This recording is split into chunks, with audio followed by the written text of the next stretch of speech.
ઉખણને સોનું કરી નાખે એમ સત્સંગે મારા જીવનને આખા પરિવર્તન કરી નાખ્યું છે.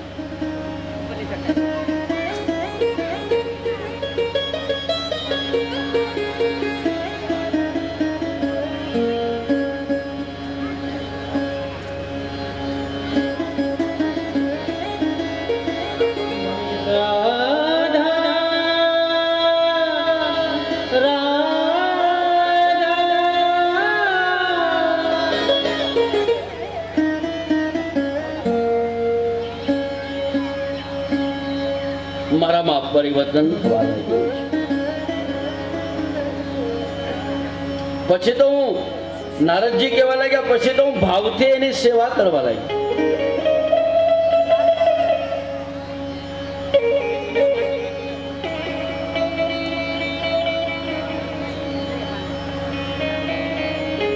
ભાવથી હું એને પૂજા સામગ્રી ભાવથી હું લાવી દેતો. ફળ લઈ આવું, ફળ લઈ આવું, ફૂલ લઈ આવું. અને પછી તો મને એવી જિજ્ઞાસા જાગી કે ક્યારે રાત્રિએ પડે અને ક્યારે પેલા સાધુ સંતો સત્સંગ કરે અને હું સત્સંગ સાંભળું. એક દિવસ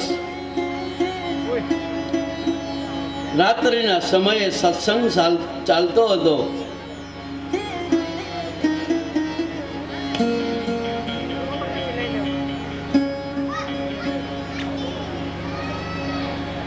અને સત્સંગમાં એવું બોલી ગયા સાધુ સંતો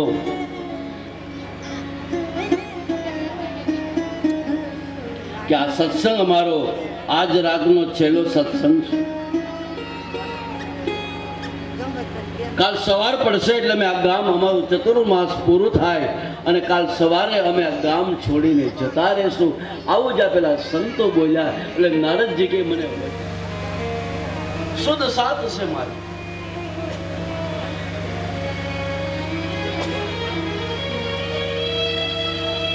સવાર પીડ્યું, ગામ લોકો બધા એકત્રિત થયા છે.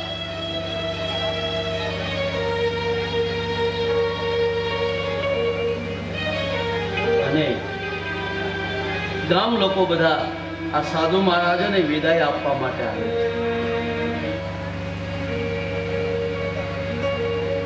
સાધુ સંતો બધાને આશીર્વાદ આપતા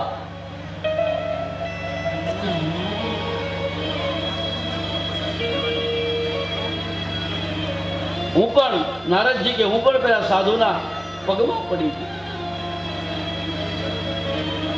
હું પણ મારા આ ઘર મૂકી અને હું પણ સાધુ. નારદજી કહે છે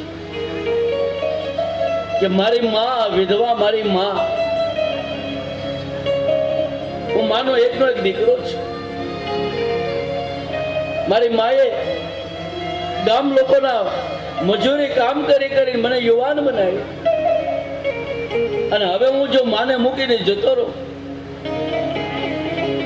તો મારી જેવો કોઈ મૂર્ખ નથી. કારણ કે દીકરાની ફરજ છે.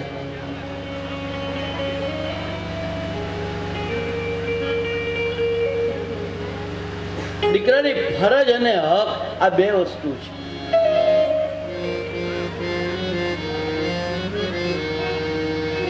એટલે નારદજી વિચાર કરવા લાગ્યો કે મારે માને મૂકીને જવાતું નથી. સાધુ મહારાજે પણ કીધું કે બેટા, અત્યારે તારી માની સેવા કરવાની, તારે અત્યારે કોઈ જંગલમાં જવાની કઈ જરૂર નથી. તો તારી માની સેવા કર.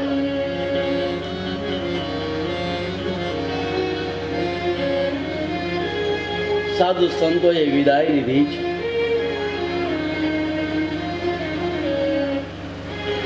અને એક સમય ઘટના એવી ઘટી કે મારી માં સવારના પોરમાં બ્રહ્મ મુહૂર્તમાં ઊભી થાય, ગાયનું પેલું વાહિંદુ લેતા હતા. વહેલા મળસ્કે ઊભા થયા 4 વાગે. થોડુંક અંધારું હતું. તો એક સરપા રસ્તામાં સૂતો મારી માએ જોયું નહીં, એના પગ પેલા સર્પ પર ગયો, નાગ ઉપર. જેવા નાગ ઉપર પગ ગયો એટલે મારી માને પેલા નાગે ડંખ આપ્યો, કરડી ગયો. અને જેવા નાગે ડંખ માર્યો એટલે મારી માં ત્યાં ને ત્યાં મૃત્યુ પામી.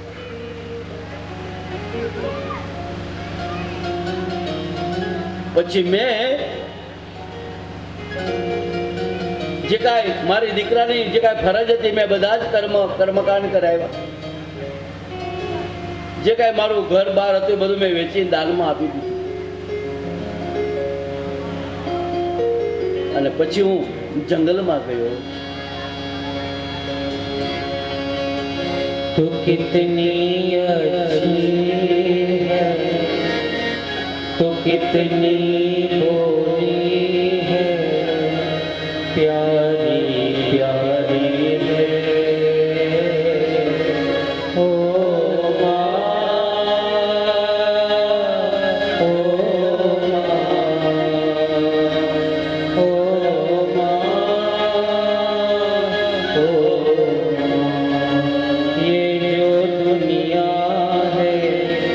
वन है कांटों का तो फूलवारी है ओ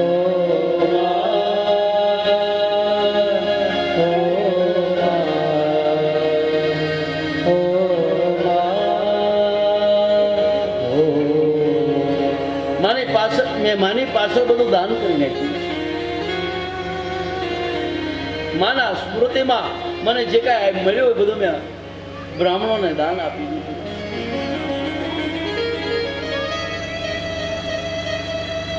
અને હું જંગલમાં જતો રહ્યો અને મેં ભગવાનની ભક્તિ કરી, મેં ભગવાનનું ભજન કીર્તન કર્યું. એ ભક્તિના પ્રભાવથી દાસી પુત્ર હતો. એ ભક્તિના પ્રભાવથી મારો બીજો જન્મ થયો બ્રહ્માની. અને અત્યારે હું નારદ મુનિ તરીકે ઓળખાવું છું. માટે નારદજી કહેવા લાગ્યા વેદવ્યાસજી કે તમે ભલે ગ્રંથો લખ્યા, 4 વેદની રચના કરી, 17 પુરાણ લખ્યા, મહાભારત લખ્યું, હજી સુધી તમે કોઈ કૃષ્ણની કથા નથી લખી, તમે કોઈ ભગવાનની ભક્તિની કથા નથી લખી. માટે તમે કૃષ્ણની કથા લખો. આવું જ નારદજીએ વેદવ્યાસજીને સમજાયું, પોતાના પૂર્વજન્મની કથા કરી. એટલે વેદવ્યાસજીએ નારદ મુનિની પૂજા કરે એવું ભાગવતમાં લખ્યું છે. અને નારદજી ત્યાંથી વિદાય લીધી છે. અને એમ કહેવાય, અને વેદવ્યાસજીએ બ્રહ્માનંદ સરસ્વતી નદીને કિનારે આ ભાગવત લખવાની શરૂઆત થઈ. આખું ભાગવત વેદવ્યાસજીએ લખી નાખ્યું.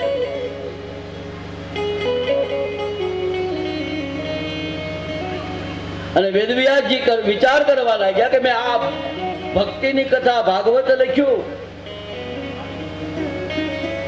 હવે તો હું ઉંમરવાન થયો છું,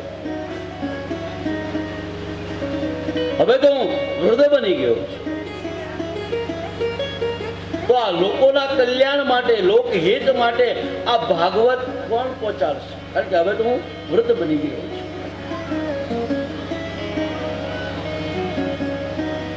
વેદવ્યાસજી બધા ઋષિમુનિઓને પૂછવા લાગ્યા છે કે મેં જે ભાગવત ગ્રંથ લખ્યો છે તો લોકોના હિત માટે, લોકોના હૃદયમાં પહોંચાડે એવો કોઈ મને માણસ મળશે ખરો? એટલે બધા ઋષિમુનિએ એક જ પ્રશ્ન કર્યો કે તમને કોઈ જન્મસિદ્ધિ પુરુષ મળી જાય તો આ ભાગવત ગ્રંથ લોકોના હૃદય સુધી પહોંચી જશે.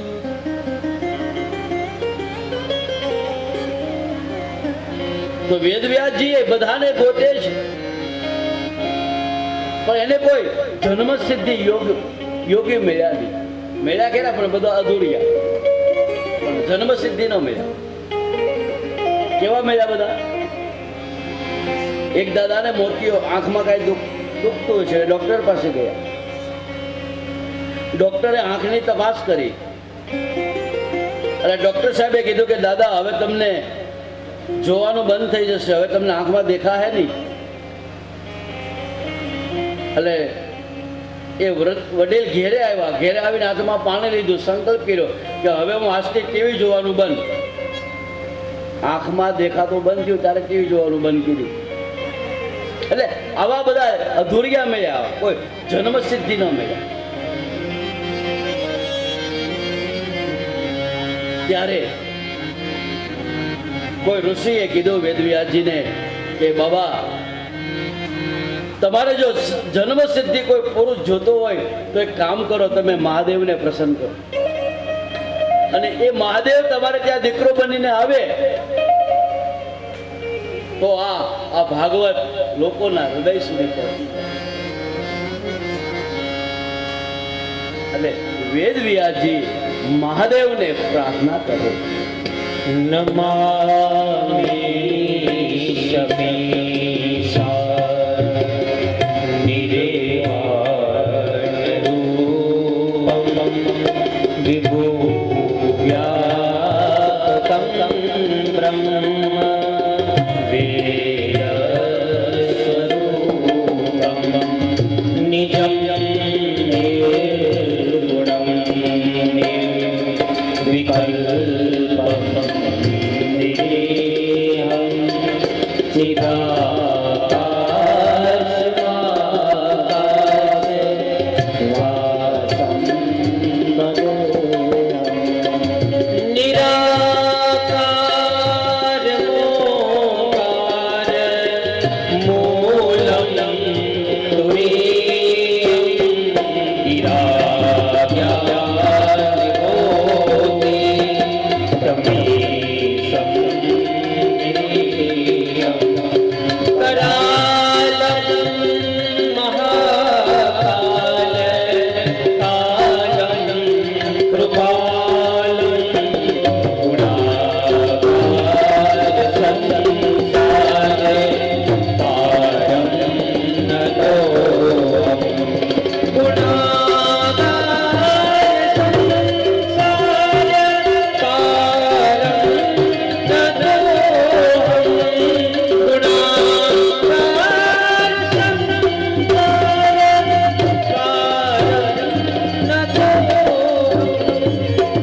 વેદવ્યાસજી ભગવાન શિવને પ્રાર્થના કરવા લાગ્યા, તપસ્યા કરવા લાગ્યા છે. આખરે દેવોનો દેવ મહાદેવ પ્રસન્ન થયા છે.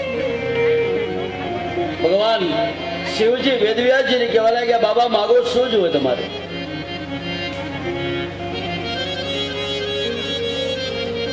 તો વેદવ્યાસજીએ કીધું કે બાબા તમે મારે ત્યાં દીકરો બનીને આવો. મહાદેવ વિચાર કરવા લાગ્યા, બોલ્યા વેદવ્યાસજીને કહેવા લાગ્યા કે હું તો દેવોનો દેવ મહાદેવ આખી દુનિયાનો બાપ છું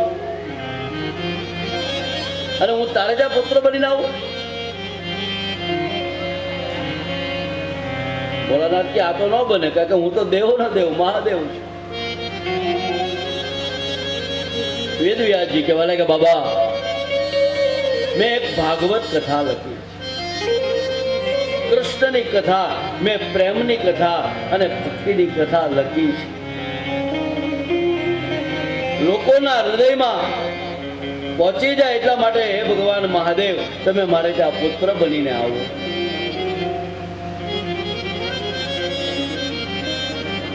બહુ વિનંતી કરી, બહુ વિનંતી કરી.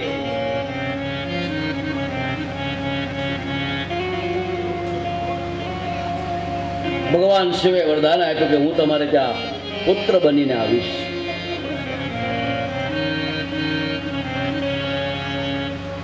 સમય વીતવા લાગ્યો. એમ કહેવાય માં અરણી, એ અરણી માને એવો અહેસાસ થવા લાગ્યો કે મને ગર્ભાઈ રહ્યો છે. સમય વીતવા લાગ્યો.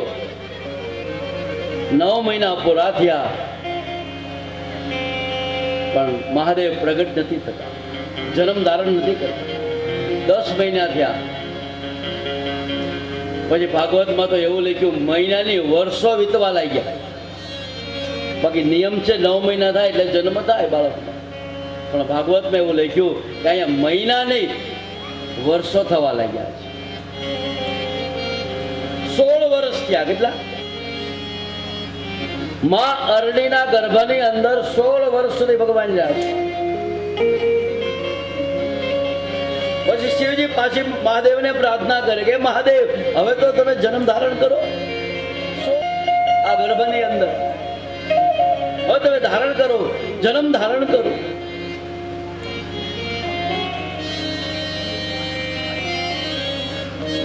મહાદેવ કે હું જન્મ ધારણ કરું એનો વાંધો નથી, પણ મને વિષ્ણુની માયા લાગે.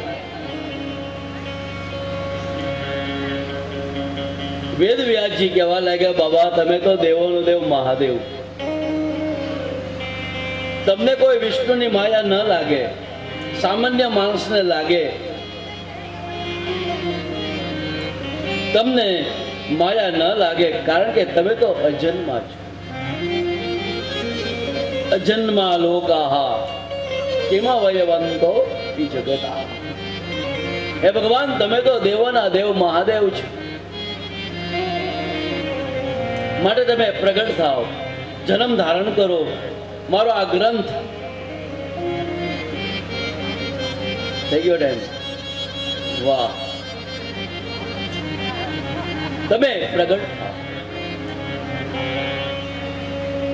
પાછા ભગવાન શિવે એમ કહેવાય અરણી માના ગર્ભમાંથી પ્રગટ થયા છે, જન્મ ધારણ કર્યો. અને જેવો જન્મ ધારણ કર્યો એટલે દોડ્યા. સુખદેવજી સ્વરૂપ પ્રગટ થયા છે. બોલો સુખદેવજી મહારાજ કી જય. અહીંયા સુખદેવજીનો પ્રગટ થયા, જન્મ થયો. એ ખુશીથી અમારા વરિયા પરિવાર ચા પાણી આવી ગયા છે. તો જન્મના વિદાય આનંદ પ્રસંગે ચા આવી ગઈ છે, તો બધા ચા પી લો. ત્યાં સુધીમાં આપણે જન્મ ઉત્સવ સુખદેવજીનો ગરબા ગાઈ લઈએ અને આ બધું ચા પીવા જાય.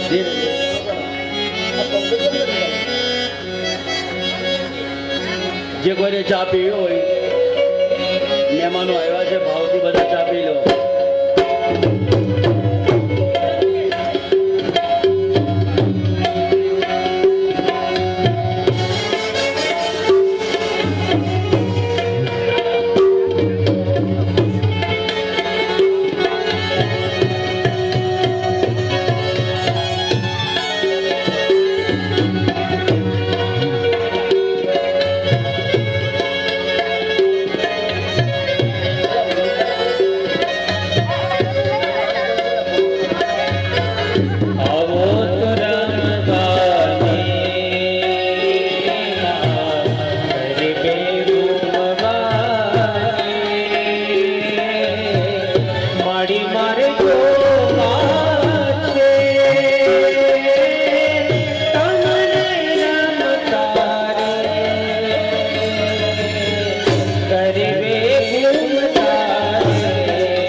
હરિ વિઠ્ઠલા હરિ ઓમ વિઠ્ઠલા હરિ વિઠ્ઠલા હરિ ઓમ વિઠ્ઠલા હે વિઠ્ઠલ વિઠ્ઠલ વિઠ્ઠલા હરિ ઓમ વિઠ્ઠલા વિઠ્ઠલ વિઠ્ઠલા હરિ ઓમ જોયું જોયું ને કલ્યાણ તારું ઢોકળું રે કલ્યાણ તારું ઢોકળું રે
રામજી દાદા, મધુ દાદા, બાલુ દાદા અને પોપટ દાદા અને અમારા બીજા બે ભાઈઓ કે હરજીવનભાઈ અને કાંતિભાઈ, ખરેખર આજે એ અત્યારે જ્યાં છે એમનો આત્મા એ ખરેખર એ વિચાર કરતા છે કે નહીં મારા ભાઈઓ અને આજ બધા ભેગા બેસી અને અમારી પાછળ અમારી ગુણગાન ગાય છે અને અમારે માટે પ્રયત્ન કરે છે એટલે ખૂબ રાજી થતા છે અને અમને પણ બહુ એવી ફિલિંગ થાય છે કે નહીં ખરેખર અમે બધા ભાઈઓ હારે બેઠા અને એટલે એ અમારી કથા આજે જ સાર્થક થઈ ગયો હોય એવું અમને લાગે છે. એટલે હવે અમારે કાંઈ બીજો કોઈ પ્રયત્ન કરવાનો રહેતો નથી એવો અમને ફિલિંગ થાય છે અને ભાનુમાનો ખૂબ આભાર માનું.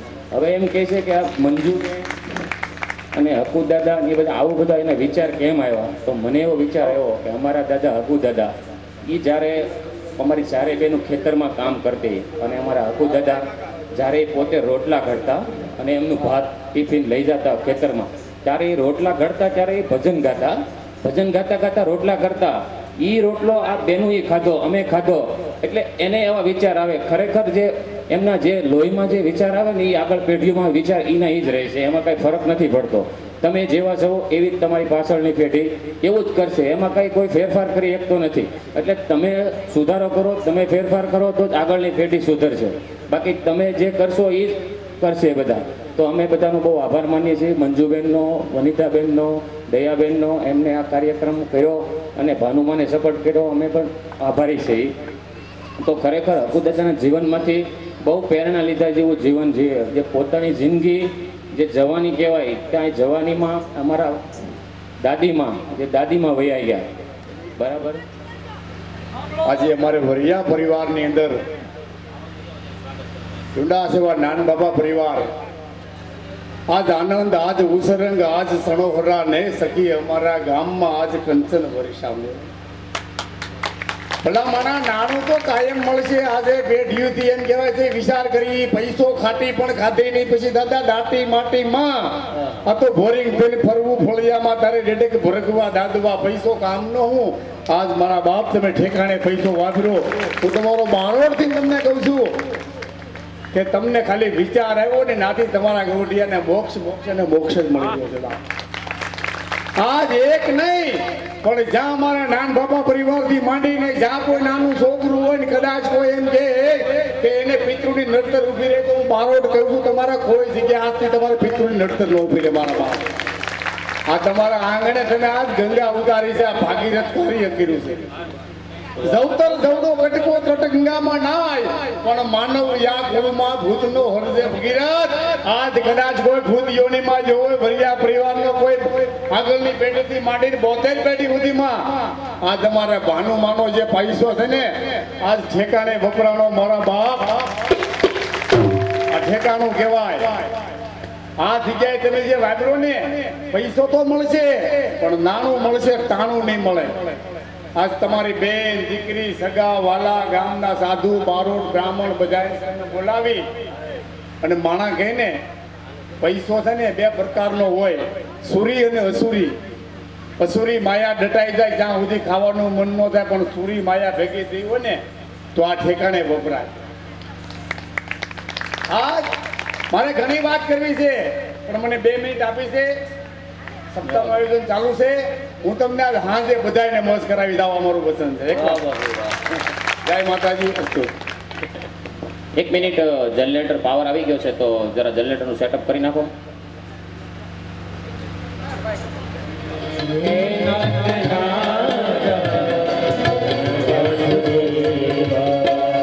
કૃષ્ણ ગોવિંદ હરે મુરારી, હે નાથ નારાયણ વાસુદેવ. કૃષ્ણ ગોવિંદ હરે મુરારી, હે નાથ નારાયણ વાસુદેવ. અમારે ગાયુબેન પણ આવ્યા છે રાજોલાથી, વનિતા બેનપણી. વાહ, અમારા માધવી વૈભવી દીકરી કૃપા ઘરનું ફેમિલી આવ્યું છે આજે. શ્રી કૃષ્ણ ગોવિંદ હરે મુરારી, હે નારાયણ વાસુદેવ.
કૃષ્ણ રમની અંદર આપણા લખેશ્વર બાપાના ધામની અંદર આપણા ખરેખર અનિલભાઈ બારોટ એ પધાર્યા છે. આવા કોઈ સાધુ પુરુષના મહાપુરુષના પગલાં પડે ને તો પણ આપણો આ ધરા આપણે આ ડુંડાસની ભૂમિ પવિત્ર બને છે. જે વિધાતા લેખ લખે એમ આ લોકો સમાજની સેવા કરવા માટે તમારા આપણા બધા ઇતિહાસ આ લોકો આપણા બાપ દાદાના બધા જ ઇતિહાસો એની પાસે હોય છે. સેવાનું કાર્ય કરે છે અને સમાજને જગાડવા માટે કે સમાજનું ભલું થાય. કઈ કુળદેવીની કૃપા હોય તો આવા સંત આવા બારોટ આપણે આંગણે આવ્યા. ખૂબ ખૂબ એમને હું વ્યાસપીઠ ઉપરથી વંદન કરું છું. બસ અમારા આ વરિયા પરિવારને સારા આશીર્વાદ આપો બાપુ, ને આખું વરિયા પરિવાર સુખ શાંતિ સમૃદ્ધિ ભગવાન બધાને પ્રેમ આપે, ભગવાન એને બધાને સારી બુદ્ધિ આપે. તો આવા પાવન પ્રસંગે હું તમારું પણ એક દિલથી અને હૃદયથી આમંત્રણ આપું છું અને તમને આમંત્રણ આપો, તમે અમારા વતન ધરમપુર આવો. આ તો મારું ગામ છે, જન્મભૂમિ છે, પણ તમે ધરમપુર પધારો. 12 તારીખથી કથા છે, એમાં તમે હાજરી આપો. તો આજે એમનો પણ આપણે પવિત્ર વાણીનો લાભ લેવાનો છે. એની વાણીમાં જે સરસ્વતી, એની જે મધુરતા, તો માણસ 2 મિનિટ 1 મિનિટ બોલે તો ખ્યાલ આવે. મેં તો પહેલી વખત સાંભળ્યા છે, પણ 2 મિનિટ બોલી ગયા. આ વાણીનો લાભ આપણે સાંજે બધા લઈશું. અને આપણા જ ગામના આગેવાન અમારા ભરત બાબા, ભરત કાકા, અમારા કાકા થાય છે, તો એ ભરત કાકા પણ અહીં આવ્યા છે. અને આપણા ડુંડાસના મોક્ષધામ આખી કમિટી જે આપણા ડુંડાસના કાર્ય કરી રહ્યા છે, એવા અમારા ભરત બાબા કાકાશ્રી પધાર્યા છે. તો વરિયા પરિવાર વતી હું પણ તમારું સ્વાગત કરું. અમારે રાજુલાથી ગાયુબેન આવ્યા. વનિતા કઈ ગઈ? તારી બેનપણી આવી ગઈ. મારી બંને દીકરીઓ આવી છે, માધવી અને વૈભવી. અને મારા પુત્ર બધું એટલે કે કૃપા આવી છે અમારે કેવલના, અને મારા ઘરના આવ્યા છે. તો આપણે આજે આ કથાને પ્રારંભ કરીએ. ભગવાન શિવ સુખદેવજી સ્વરૂપે પ્રગટ થયા છે. બોલો શ્રી સુખદેવજી મહારાજ. અને જેવા સુખદેવજી પ્રગટ થયા એમ કહેવાય દોડ્યા છે. એમની પાછળ વ્યાસ મુનિ દોડે છે. પુત્ર ઉભો રે, પુત્ર ઉભો રે. આ વાત કોઈની માનવામાં આવે ખરી કે ભાઈ જન્મની સાથે બાળક દોડે ખરું? દવાખાનામાં બાળકનો જન્મ થાય અને દોડીને ઘેરે આવે તો માની શું દશા થાય? અહીંયા સુખદેવજી પ્રગટ સાથે જન્મની સાથે દોડ્યા. પાછળ વ્યાસજી બૂમો પાડે, ઉભા રહો પુત્ર ઉભો રે. પણ ભગવાન શિવ સુખદેવજી સ્વરૂપે માં અરણી માતા કુખની અંદર કેટલા વર્ષ સુધી રહ્યા? 16 વર્ષ સુધી. અને 16 વર્ષનો બાળક દોડે એમાં કોઈ નવાઈ નથી. સુખદેવજી દોડે અને જંગલ તરફ જતા આવ્યા. વેદ વ્યાસજી આશ્રમમાં આવ્યા છે. વિચાર કરે કે મારા પુત્રને પાછો લાવવા માટે શું કરું? તો વેદ વ્યાસજીએ પોતાના શિષ્યને બોલાવ્યા છે અને ભાગવતના મંત્રો આપ્યા છે શિષ્યોને. અને વેદ વ્યાસજી કહેવા લાગ્યા કે તમે, હું તમને જે મંત્ર આપો, આ મંત્ર તમે જે તરફ સુખદેવજી તરફ જંગલમાં ગયા એ તરફ તમે આ મંત્રનું બોલજો. આ મંત્ર તમે જ્ઞાન કરો.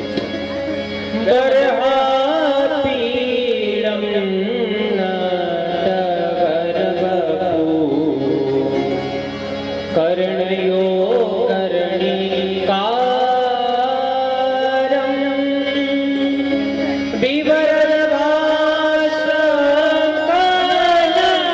કનકપીશ વિવરવાસ કનકપીશ વેદયંતિમ ચ માલા વેદયંતિમ ચ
અને આ મંત્ર સુખદેવજીના કાનમાં ગયા છે. અને જ્યાં સુખદેવજીના કાનમાં ગયા એટલે સુખદેવજી વિચાર કરવા લાગ્યા કે ભગવાન શ્રી કૃષ્ણ એટલા બધા સુંદર છે. બરહા પેડમ લોકની અંદર પુષ્પમાળા વાકડિયા વાલ, આ શ્લોકમાં આવો બધો અર્થ થાય છે.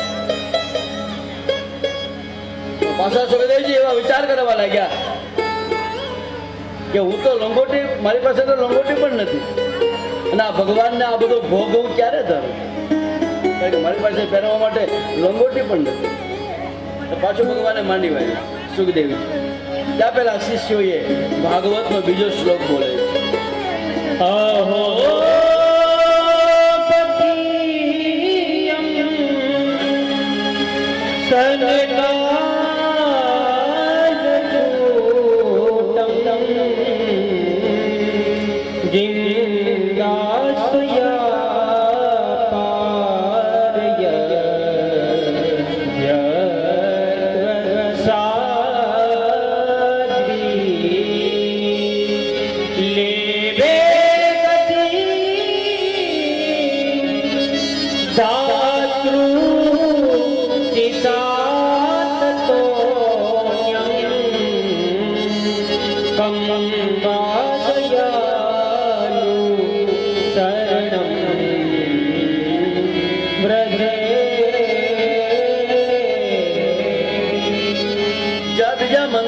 શબ્દ સુખદેવજીના કાનમાં ગયા છે. બકે એટલે બકાસુર, અને બકાસુરની બહેન પૂતના.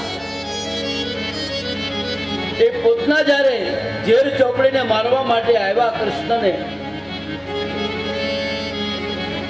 ભગવાન શ્રી કૃષ્ણએ પૂતનાનું રુધિર પીધું છે. મતલબ પૂતનાનો વધ કરે છે, પૂતનાને મારી નાખે.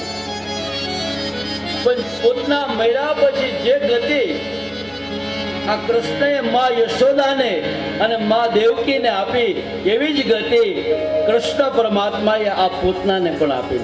લેવે ગતિ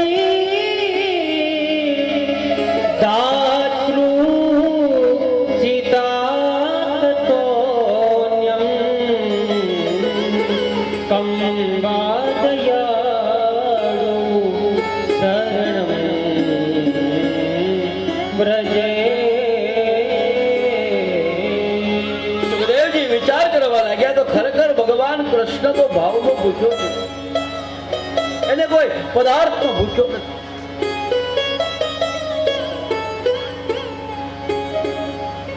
ભગવાન ભાવના ભૂખ્યા હોય છે, પદાર્થના ભૂખ્યા હોતા નથી.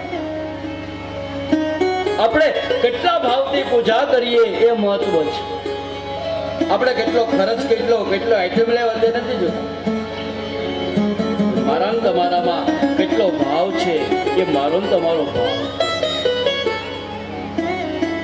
કારણ કે આ જગતની સૃષ્ટિ પરમાત્માએ બનાવી છે. જે આપણે પૂજાની અંદર આજે કઈ નારિયેળ, ફળફળાદી, ફૂલ, આમાંનો એક પણ દાણો આમાંથી ઓછો થવાનો નથી, અને છતાં આપણે આ ભગવાનની આગળ બધી મૂક્યું છે. એને આપણા નારિયેળની જરૂર નથી. નારિયેળમાં મારો તમારો ભાવ છે. નારિયેળનો લગાવનાર પણ ભગવાન છે.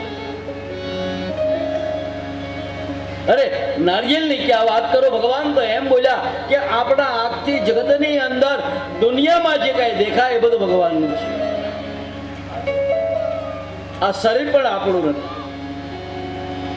આ શરીર પણ મને તમને પરમાત્માએ ભેટ આપ્યું છે. આપણા આ નારિયેળની જરૂર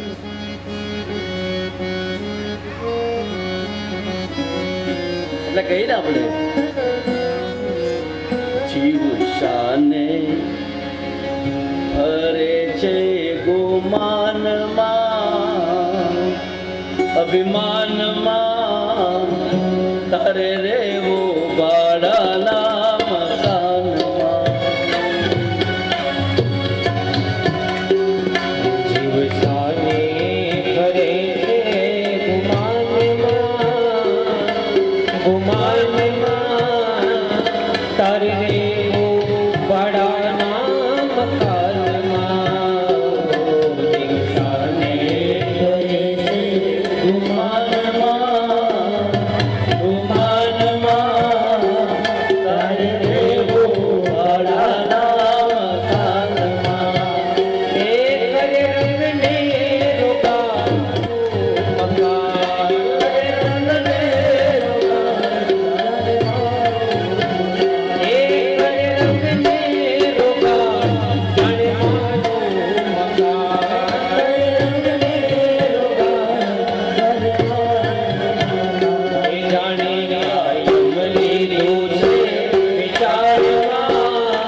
શરીર પણ મને ને તમને પરમાત્માએ આપ્યું છે. તો એના આ નારિયેળની જરૂર નથી, ભાવની જરૂર. વેદની અંદર, અજુર્વેદની અંદર ભગવાન બોલ્યા છે, યાદસી ભાવના સિદ્ધિ તાદસી ભવતી. યાદસી ભાવના સિદ્ધિ તાદસી ભવતી. તું જે ભાવથી પૂજા કર, આપણે જેવા ભાવથી આપણે પૂજા કરીએ એવું આપણને ફળ મળે. સારા ભાવથી પૂજા કરીએ તો આપને સારું ફળ મળે છે.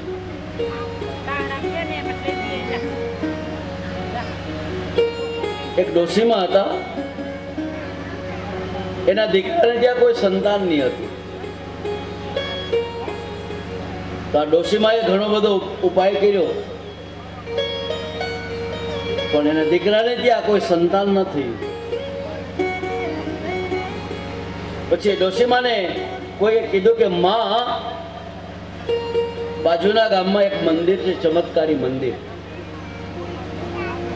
ત્યાં તમે જાઓ, ત્યાં જે કોઈ માણસ માનતા માને, બાધા લે, ત્યાં સૌનું કામ થાય છે. માટે માં તમે ત્યાં જાઓ. તો ડોશીમાં બિચારા એ ગામમાં આવ્યા છે. એમ કહેવાય બાલ મૂર્તિ, શ્રી રામનું મંદિર હતું, બાલ સ્વરૂપ, અને ખરેખર ચમત્કારી મંદિર હતું. પણ એ મંદિરે ફક્ત કેળાને જ બાધા ચડે, બીજી કોઈ બાધા નહીં ચડે બાબુ, ફક્ત કેળા. હવે ચમત્કારી મંદિર હતું એટલે ઘણી બધી પબ્લિક આવે, એટલે કેળા વાળા ઘણા બધા ઉભા હતા. કારણ કે આપણે આ હિન્દુ ભારત ભૂમિમાં કાલે પણ કીધેલું કે ચમત્કારને બહુ માને છે. એટલે ડોશીમાં મંદિરમાં ગયા, શ્રી રામને પગે લાગ્યા અને બાધા લીધી કે ભગવાન, મારા દીકરાને ત્યાં એકાદ સંતાન થશે તો હું તમને 11 ડઝન કેળા ધરવા માટે આવીશ. 11 ડઝન કેળાની માનતા માને. પછી માં વિચાર કરવા લાગ્યા, તમે 11 ડઝન તો કેળા તો લઈ માનતા માની લીધી, હવે આ ચમત્કારી મંદિર છે તો ચાલની એડવાન્સમાં આ બાધા મુક્ત કરી દો. કારણ કે હવે મારી ઉંમર થઈ ગઈ, પછી મારાથી અવાણું ન અવાણું, દીકરા મને લાવ્યા ન લાવ્યા, અને મારી બાધા કદાચ રહી જાય તો એની કરતા પૂરી જ કરીને જાઓ. હવે આમાં ક્યાં મોટી બાધા હતી, કેળાની જ બાધા હતી. એટલે ડોશીમાં મંદિરની બહાર આવ્યા, જે પેલા કેળાની લારીઓ ઊભી હતી ત્યાં આવ્યા છે. એટલે ડોશીમાં એ પેલા કેળાની લારી ઉપર જઈ અને ભાવ પૂછ્યો કે ભાઈ ડર્જનનો શું ભાવ? એટલે કેળાવાએ કીધું કે માં 60 રૂપિયા ડર્જન. એટલે માને થોડા કેળા મોંઘા લાગ્યા એટલે બીજી લારી પર ગઈ. બીજાને પૂછ્યું ભાઈ તમારે કેળાના ડર્જનનો શું ભાવ? તો બીજાએ કીધું કે માં 50 રૂપિયા ડર્જન. માં વિચાર કરવા લાગી કે આગળ જેમ ભાવ ઘટતો જાય છે. ત્રીજી લારી પર ગઈ, જ્યાં 40 રૂપિયા ડર્જન થઈ ગયા. 40 ના 30 રૂપિયા થઈ ગયા, 30 ના 20 રૂપિયા થઈ ગયા, 20 ના 10 રૂપિયા ડઝન થઈ ગયા, અને 10 ના 5 રૂપિયા ડઝન પણ થઈ ગયા. આમ આગળ ગઈ પુસ્તક. એકદમ છેલ્લે કેળા વાળો ઉભો હતો, લાસ્ટ એકદમ છેલ્લે. ત્યાં ગઈ પેલી ડોસી. છેલ્લે જે કેળા વાળો ઉભો એને કીધું કે ભાઈ તમારા ડઝનનો શું ભાવ કેળાનો? એટલે પેલા કેળા વાળો કહેવા લાગ્યો માં ખાલી કરો, 2 રૂપિયા ડઝન કેળા, ચાલો લઈ જાઓ. ડોશીમાં કે આ કેળા બરોબર છે. હવે વિચાર કરો કે 2 રૂપિયાના ડઝન કેળા, એ કેળા કેવા હશે? એકદમ કાળામય અને એકદમ પોચા. એ કેળાને આમ છેજ પણ અડાઈ જાય તો કેળું ગર્ભ નીકળી જાય. એ 11 ડઝન કેળા પેલા કોથળીમાં ભર્યા મંદિરમાં લાવ્યા એટલે આખું મંદિર બગાડ્યું અને 11 ડઝન કેળા મંદિરમાં મૂકી દીધા. ડોશીમાની બાધા પૂરી કરી અને ડોશીમા ઘેરે આવ્યા છે. ચમત્કારી મંદિર હતું. સમય વીતવા લાગ્યો અને એમ કહેવાય પેલા ડોશીના દીકરાને ત્યાં દીકરાનો જન્મ થયો. બાબુ આવ્યો, દીકરો આવ્યો. પણ દીકરો કેવો આવ્યો? પ્લાસ્ટિક જેવું, લબડ જેવું બાળક આવ્યું. ડોકા આમ રાખે તો ડોકા આમ થઈ જાય, લકવા ટાઈપ બાળક આવ્યું. એટલે કીધું કે યાદસી ભાવના સિદ્ધિતાદસી ભવતી. તે જે ભાવથી કેળા આપ્યા એ ભાવથી તને ભગવાને ફળ. એટલે સારા ભાવથી પૂજા કરીએ, કેવાનો અર્થ? સારા ભાવથી પૂજા કરીએ તો આપણને સારું ફળ. અરે કારણ કે ભગવાન ભાવના ભૂખ્યા છે, પદાર્થના ભૂખ્યા નથી.